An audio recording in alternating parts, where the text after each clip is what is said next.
자, 여러분들 혹시 십계명 보신 적이 있습니까? 십계명에 보면 뭐뭐 하지 말라라는 그러한 기록들이 참 많이 나옵니다. 하지만 하지 말라고 하실 때 그 하지 말라는 계명은 소극적인 금지 조항과 더불어 반대의 개념이나 행동을 적극적으로 하라라는 뜻도 담겨져 있습니다. 예를 들어보자면 이런 게 있겠죠. 살인하지 말라. 다른 사람의 생명과 다른 사람의 신체를 귀히 여기라라는 소극적인 의미가 될 수도 있겠죠.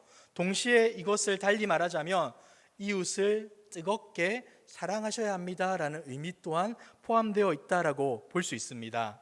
마찬가지로 간음하지 말라는 말씀은 어떻겠습니까? 자신의 가정을 귀하게 여기십시오라는 그 권면도 되겠지만 또 다른 하나의 명령, 다른 가정의 결혼 관계도 우리가 지켜주고 보호해야 합니다라는 의미 또한 포함할 수 있는 것입니다. 자, 그런데 예수님께서 오늘의 말씀을 전하실 그 당시에 유대인들은 이 계명에 담긴 하나님의 뜻보다는 문자적인 의미 그대로만 해석하려고 했던 것 같습니다.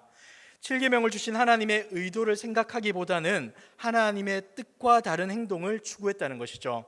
27절 말씀을 같이 한번 읽어보겠습니다. 시작. 또 간음하지 말라 하였다는 것을 너희가 들었으나. 무슨 말입니까? 너희가 이 계명을 익히 알고 있고 여러 번 들었지만 너희는 이 말씀을 오해하고 있다라는 식으로 예수님이 말씀하고 있습니다. 특별히 유대 문헌을 보시면 이들은 간음하지 말라라는 계명을 순결 요구라는 그 취지보다는 절도의 문제로 생각을 하였습니다. 그러니까 간음이나 간통으로 남의 아내의 육체적 관계를 맺는 것을 도둑질로 생각했다는 것이죠. 아무리 마음에 음란한 생각을 하더라도 육체적으로 간음하지 않으면 죄가 아니다라고 생각을 했습니다. 자, 그런데 여러분, 예수님의 생각은 그들과 전혀 다릅니다. 아니, 하나님께서 이 계명을 처음 주실 때 하나님의 의도는 이것이 아니었습니다. 예수님께서는 창세기 2장의 말씀을 근거로 사람들에게 이 7째 계명을 알려주시는데 마태복음 19장 4절에서 6절을 보시면 이러한 말씀이 나옵니다. 4절부터입니다. 예수께서 대답하여 이르시되 사람을 지으신 이가 본래 그들을 남자와 여자로 지으시고 말씀하시기를 그러므로 사람이 그 부모를 떠나서 아내에게 합하여 그 둘이 한 몸이 될지니라 하신 것을 읽지 못하였느냐. 그런즉 이제 둘이 아니요 한 몸이니 그러므로 하나님이 짝지어 주신 것을 사람이 나누지 못할지니라 하시니. 여러분, 예수님이 하시는 말씀의 핵심이 무엇입니까? 크게 두 가지라고 볼 수 있는데, 첫 번째는 남편과 아내는 하나님이 둘을 하나로 짝지어 주셨기 때문에 그들은 둘이지만 한 몸에 해당한다라고 알려주고 있는 겁니다. 그리고 동시에 하나님께서 이렇게 짝지어 주신 것을 사람이 마음대로 나누거나 갈라서게 해서도 안 된다라는 것을 알려주고 있는 것이죠. 결국 정리하자면 남편과 아내는 영원히 사랑해야 하고 그 둘 사이의 사랑 가운데는 불순물이 끼어서는 안 된다라는 것을 알려주고 있습니다. 이것은 하나님이 가정을 세우시면서 정하신 성스러운 창조 질서에 해당합니다. 그리고 간음하지 말라는 이 계명 안에는 이웃 사랑을 하기 위해서 우리 이웃 중에 가장 가까운 이웃 누구겠습니까? 남편의 경우에는 아내가 될 것이고 아내의 경우에는 남편이 되겠죠. 그 남편과 아내부터 먼저 사랑하는 것이 이웃 사랑을 실천하는 우리들의 올바른 모습이다라는 것을 명령하고 있다는 것입니다. 좀 더 확장해 보자면 자신의 가정을 지키고 보호해야 한다는 것과 동시에 이웃의 가정도 지키고 보호해야 한다는 명령을 담고 있다라고 볼 수 있는 것이죠. 여러분, 간음이라는 것은 무엇입니까? 먼저 남의 가정을 파괴하는 것입니다. 남의 가정을 망치는 것이죠. 그런데 동시에 자신의 배우자를 버리는 것이기에 자신의 가정 또한 훼손하고 파괴하고 망가뜨리는 것에 해당합니다. 그러므로 간음하지 말라는 계명을 주신 이유는 적극적으로 자신의 가정을 아름답게 지키고 가꿔라라는 그 명령과 동시에 다른 이웃의 가정도 소중히 여기고 보호하고 지켜야 한다라는 것을 우리에게 알려주고 있는 것입니다. 여러분, 그런데 이 귀한 하나님의 명령 앞에서 유대인들은 하나님의 이 깊으신 뜻을 이해하지 못하고 간음하지 말라는 명령을 단순히 남의 아내를 도둑질하지 말아라, 남의 아내와 성관계 맺지 말아라 정도로만 이해를 했습니다. 당시 유대교 전통에 따르면 남자들은 마음에 들지 않는 아내를 합법적으로 버릴 수 있는 방법이 너무나 많이 있었습니다. 제가 예를 크게 두 가지만 한번 들어보겠습니다. 첫 번째, 아내가 음식을 하다가 태웠다. 그러면 이것도 이혼 사유가 됩니다. 여러분 중에 이혼 당할 수 있는 명분을 가지고 있는 분들 많겠죠. 또 있습니다. 집 밖으로 소리가 날 만큼 큰 소리를 아내가 지르게 되면, 다시 말해서 이웃 사람들이 아내가 소리 지르는 것을 듣게 되면 이것 또한 이혼 사유가 될 수 있습니다. 여러분, 너무나 어처구니 없지 않습니까?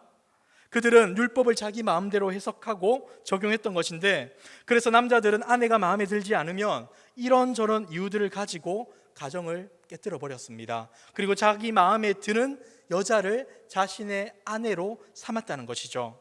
율법의 말씀 앞에 자신을 돌아보기보다 자신의 행동을 정당화하기 위해 율법을 그릇되게 적용하고 사용했다는 것을 우리는 볼 수 있는 것입니다.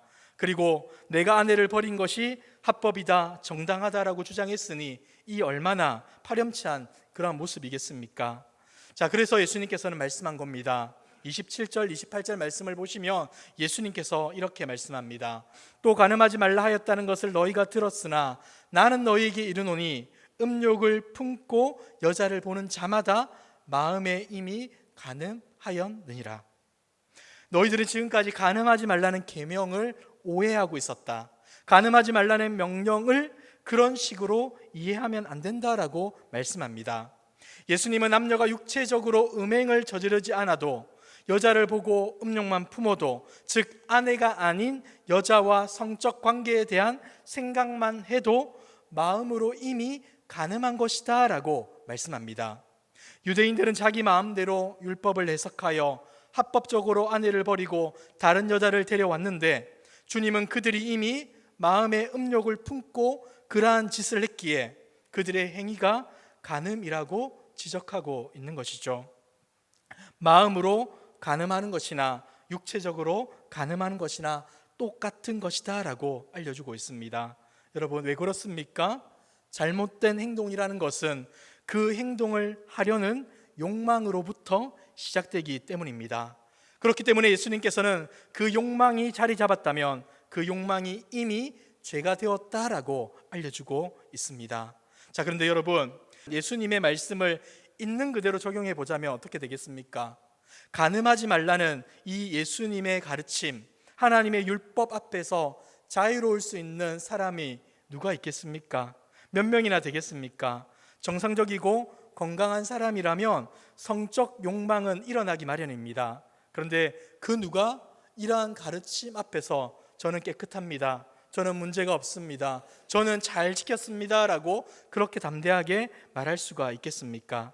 자, 여러분, 그런데 우리가 여기서 오해하지 말아야 될 것은 예수님께서 지금 인간이 가진 본능 자체를 죄악시하는 것은 아니라는 겁니다. 여러분, 하나님이 본래 주신 본성, 이것은 아름다운 겁니다. 성욕뿐만이 아니라 식욕, 수면욕, 이런 것들은 귀하고 아름다운 것이죠. 하지만 문제가 무엇입니까? 아담의 죄로 말미암아 창조 시에 받았던 그 아름다운 본성이 망가지게 되었고, 그 망가진 본성으로 말미암아 우리의 망가진 본성에 따라 행동하게 되면 하나님이 기뻐하시는 질서를 유지하는 것, 하나님이 원하시는 본성에 따라 행동하는 것이 아니라 사탄의 질서, 죄의 질서, 죄악의 질서, 또 우리의 그릇된 본성에 따르는 그 모습을 우리가 보일 수밖에 없다라는 것을 알려주고 있다는 것이죠. 성욕은 바로 원래 하나님이 주셨던 아름다운 것인데 인간이 그것을 잘못 사용하기에 죄가 되고 옳지 못한 것이 된다라고 알려주고 있는 것입니다. 사랑하는 성도 여러분, 이 자기만을 생각하는 그릇된 욕구가 얼마만큼 끔찍하고 잔인하고 잘못된지를 말씀을 통해 한번 살펴보았으면 좋겠습니다. 로마서 1장 24절에서부터 26절을 보시면 타락한 인간 가운데 나타나는 모습이 무엇인지를 우리에게 보여줍니다. 우리 같이 한번 읽어볼까요? 시작. 그러므로 하나님께서 그들을 마음의 정욕대로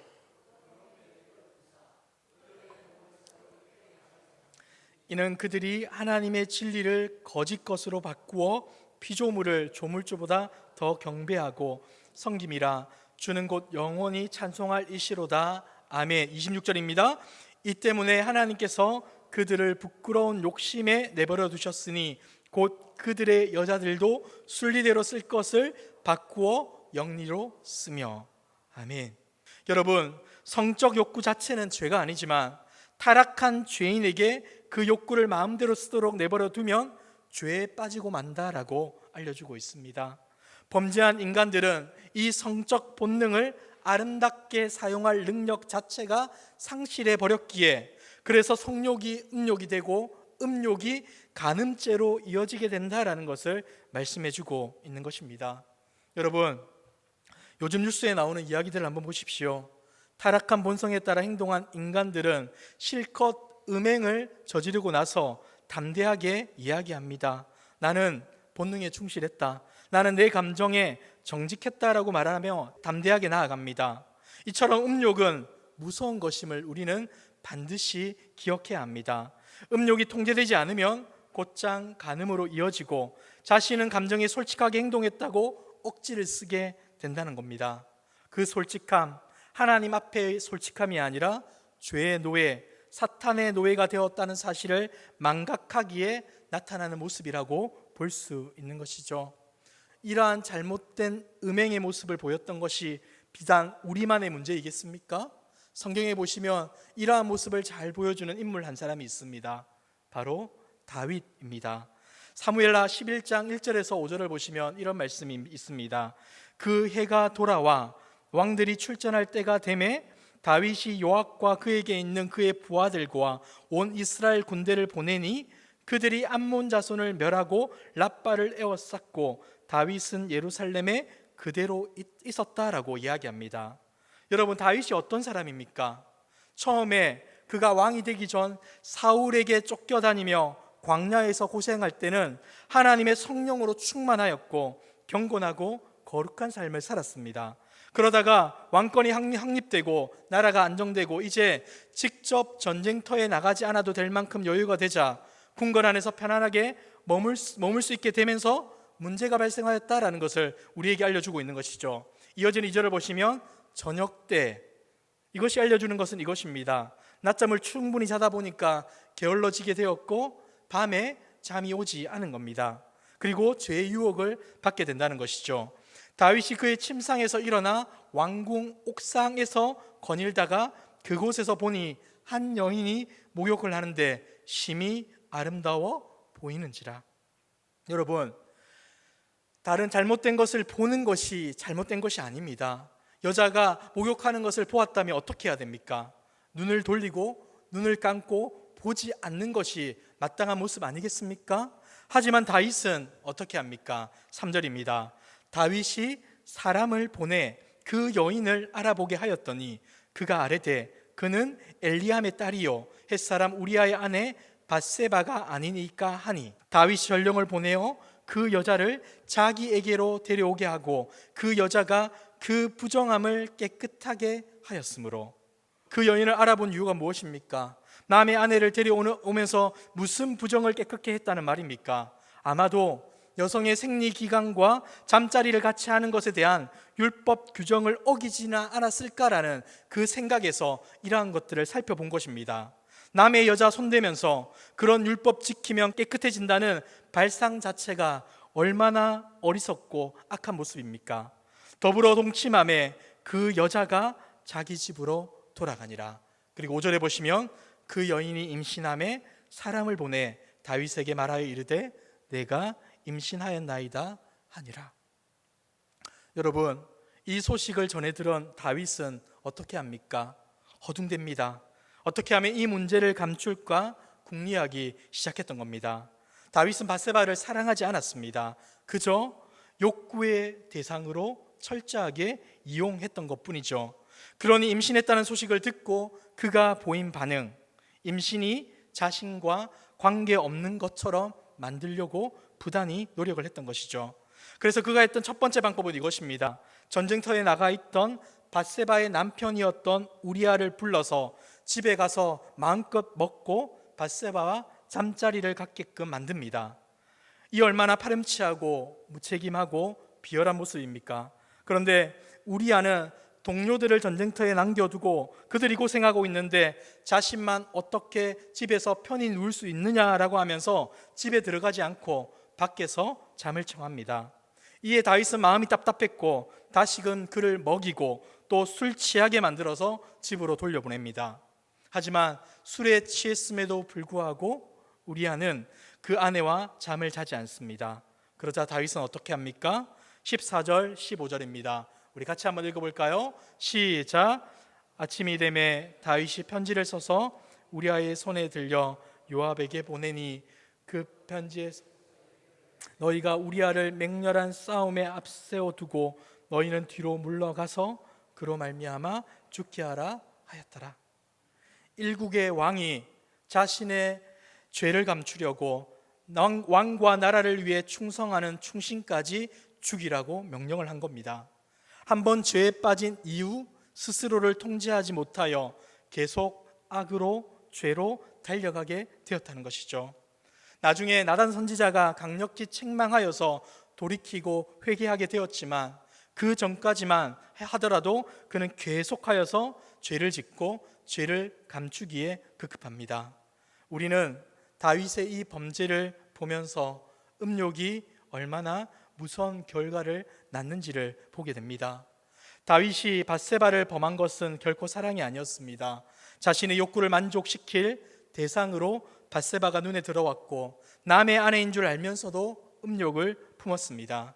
자신의 죄를 감추기 위해 거짓을 조장하였고 이것이 되지 않자 부하에게 충성스러운 장군을 죽이게끔 명령했습니다. 문제가 있는 줄 알았겠지만 죄에서 헤어나오지 못하고 이러한 잘못을 저지르게 되었다는 것이죠. 사랑하는 성도 여러분, 우리는 다윗의 이러한 모습을 통하여서 음욕이라는 죄가 얼마나 무서운가를 보게 됩니다. 하나님이 주신 아름다운 본성이 하나님께 통제받지 못하고 죄의 노예가 되어 사탄의 통제를 받게 되면 그 아름다운 성욕이 부정한 음욕이 되고 그 음욕은 끔찍한 죄를 짓도록 만든다는 것을 우리는 반드시 기억해야 한다는 것이죠. 그렇기 때문에 예수님께서는 음욕을 품기만 해도 간음한 것이다 라고 말씀한 겁니다. 왜냐하면 먼저 음욕은 간음의 직접적인 동기가 되기 때문입니다. 비록 마음의 죄를 행동으로 옮기지 않았다 하더라도 음란한 생각과 음란한 욕망으로 가득 찬 것 자체가 죄라고 지적합니다. 이성에 대한 자연적인 관심이나 건전한 성적 욕망까지도 정죄하는 것은 아닐지라도 악한 행동을 만들어낼 더러운 생각으로 우리의 마음이 가득 차 있을 때, 또한 그러한 마음을 고의적으로 반복적으로 가지게 될 때 그것은 분명 정죄받아야 할 죄인 것입니다. 또한 음욕을 품는 것 자체가 배우자와의 사랑을 온전치 못하게 하기 때문에 죄라고 볼 수 있습니다. 음욕이란 배우자가 아닌 다른 여인과 성적 관계를 가지고 싶은 부정한 욕망을 가리킵니다. 비록 실제 간음을 하지 않았다 할지라도 그런 마음을 갖는다는 것은 그 자체가 배우자에 대한 의무를 성실하게 수행하지 못하게 만드는 것 아니겠습니까? 배우자에 대한 사랑에 불순물이 끼게 되었다라는 것을 알려주는 겁니다. 이런 불순한 생각이 끼기 시작하면 결국 그 한 사람 한 사람의 결혼 생활은 나쁜 영향으로 빠지게 된다는 것입니다. 결국 주님은 우리에게 남편과 아내 사이에 불순물이 끼지 않는 순전한 사랑을 명령하시는 차원에서 음욕을 품지 말라라고 강력하게 명령하고 있습니다. 이것이 원래 간음하지 말라라고 말씀하신 율법의 정신인 겁니다. 그러므로 우리는 7계명을 통해 간음하지 않겠습니다라는 정도의 결단이 아니라 내 아내와 남편을 순수하게 사랑하겠습니다라는 고백까지 나아가야 하는 겁니다. 아직 결혼하지 않는 청년들은 어떻게 해야 되겠습니까? 앞으로의 결혼 생활의 온전한 사랑을 위해, 온전한 가정을 이루기 위해서 자신의 몸과 마음을 거룩하게 지켜나가야 한다는 것을 우리는 기억해야 한다는 것이죠. 자, 이제 이 간음을 강력히 금지하고 온전한 사랑을 권면하시기 위해서 조금은 과장된 듯한 비유를 예수님께서 드십니다. 우리 29절과 30절 말씀을 같이 한번 읽어보도록 하겠습니다. 시작. 만일 내 오른 눈이 너로 실족하게 하거든 없어지고 온몸이 지옥에 던져지지 않는 것이 유익하며, 또한 만일 내 오른손이 너로 실족하게 하거든 찍어내버리라. 내 백체 중 하나가 없어지고 온몸이 지옥에 던져지지 않는 것이 유익하니라. 아멘. 그러니까 이 말씀은 바로 눈이나 손이 음욕을 품게 만들어 간음하게 하여 몸 전체를 죄에 빠지게 만든다면 눈을 파버리고 손을 잘라버리라고 명령하고 있는 겁니다. 심지어 육체적으로 온전한 채로 영원한 지옥에 가는 것보다 한 눈, 한 손이 없는 채로 영생에 들어가는 것이 더 낫다라고까지 말해주고 있다는 것이죠. 자, 이 말씀을 문자적으로 해석했던 오리겐이라는 교부는 스스로 고자가 되었다고 합니다. 또 그리고 한국 교회 역사에 보시면 이용도라는 목사님이 계십니다. 그 목사님은 경건과 성결에 힘쓰고자 열심히 노력했지만 마음속에서 끊임없이 성욕이 일어나자 이것이 자신의 거룩을 막는다고 여겨지자 거세를 했다고 전해지고 있습니다. 근데 여러분, 이렇게 눈을 뽑고 손을 자르고 성욕을 없애기 위해서 거세를 한다고 해서 음욕이 사라지는 겁니까? 예수님의 말씀에 온전히 순종할 수가 있습니까? 그렇지 않다는 겁니다. 사실 맹인도 음욕을 품고 살아가고 손을 잘라도 음욕은 사라지지가 않습니다. 여러분, 예수님께서는 우리 머리를 스쳐가는 것까지 정죄하시는 분이 아닙니다. 오늘 말씀은 우리 마음속에 자리 잡고 있는 근본적인 태도에 대해서 말씀해 주고 있는 겁니다. 우리가 마음속으로 은밀히 즐기는 상상, 의식적인 생각, 육체적으로 하는 행동, 다른 사람과 맺는 인간관계 모두에 대해 경고하고 있다는 것이죠. 주님께서 이렇게 극단적으로 눈을 뽑고 손을 자르라고 하면서 온전한 몸으로 지옥불에 던져지는 것보다 장애를 가지더라도 지옥에 가지 않는 것이 더 낫다고 하신 것은 그만큼 범죄하지 않으려고, 믿음에서 떠나지 않으려고 몸부림치면서 살아가야 합니다라는 사실을 우리에게 지금 알려주고 있는 겁니다. 성욕 혹은 음욕에 대해서 갖고 있는 오해가 있습니다. 성욕은 어쩔 수가 없다. 그러므로 음욕도 결코 스스로 자제할 수 없다라는 생각 가지고 있지 않습니까? 그러나 잊지 말아야 할 것은 음욕이란 사람 마음속에 있는 탐심이고 인간의 왜곡된 의지라는 것을 우리는 반드시 기억해야 합니다. 결코 어쩔 수 없는 그 무엇이 아니라 사람이 먼저 의지적으로 상상하고 마음을 품고 용납하고 은밀히 즐기는 것들이 성욕의 잘못된 모습이라는 것을 기억해야 한다는 것이죠. 그러다가 마침내 파괴적인 행동이 밖으로 나타나게 되면 간음이라는 죄로 나타나게 되는 겁니다. 그런데도 사단은 계속해서 우리를 시험하고 우리를 유혹하죠. 성욕은 어쩔 수 없어, 음욕은 정당한 것이야, 이렇게 우리를 속삭입니다. 여러분, 결코 아닙니다. 성욕은 아름답고 정당하지만 음욕까지 정당한 것은 아닙니다. 얼마든지 절제 가능하며 순결한 사랑을 위해 음욕을 버릴 수 있습니다. 우리는 육체의 중병이 들었을 때 생명을 구하기 위해서라면 장기를 잘라내기도 하고, 심지어 썩어가는 팔과 다리가 있다면 그것을 잘라내는 수술을 감행하기도 합니다. 마찬가지로 우리의 영혼을 범죄로부터 지키려면 우리 몸을 수술하듯이 우리의 삶에서 즉각적으로 죄의 습관들을 잘라내 버려야 하는 것입니다. 예수님은 지금 우리를 예수님에게서 멀어지게 하고 우리의 영적 생명을 갉아먹는 독초와 같은 일들을 과감히 버리라고 명령하십니다. 아내를 사랑하지 못하게 하고 남편을 사랑하는 데 방해하는 잘못된 습관, 활동, 관계, 유혹, 심지어 본성의 일부라도 기꺼이 찍어버리라고 말씀하고 있습니다. 여러분, 각자에게 스스로 물어보셔야 합니다.